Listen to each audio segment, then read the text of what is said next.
लेलैंड के एक सुंदर महल में एक बेहद प्यारी राजकुमारी रहती थी।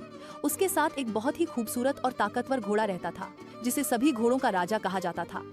राजकुमारी की शादी एक हैंडसम राजकुमार से हुई थी। राजकुमार के पास एक शानदार घोड़ी थी, जो न सिर्फ सुंदर थी, बल्कि वह कपड़े, हील्स और गहने भी पहनती थी।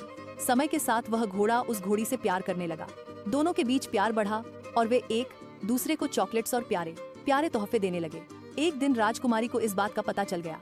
वह बहुत गुस्से में आ गई और घोड़े को डांटा, पीटा और उसे अपने पास से भगा दिया। घोड़ी यह सब देखकर बहुत दुखी हुई। वह रोज रोती रही, खाना पीना छोड़ दिया और धीरे धीरे बीमार पड़ गई। राजकुमारी को यह देखकर दुख हुआ। उसने अपने किए पर पछतावा किया और घोड़े को ढूंढने निकल पड़ी। बहुत दूर जाकर जब वह घोड़े से मिली तो उसने देखा कि वह बहुत दुबला पतला हो चुका था। उसकी आंखें थकी हुई और बुझी बुझी थीं। राजकुमारी को अपने व्यवहार पर बहुत पछतावा हुआ। उसने घोड़े से माफी मांगी, उसे अच्छे से खिलाया पिलाया और वापस महल ले आई। इसके बाद वह घोड़ा और घोड़ी खुशी खुशी एक साथ रहने लगे।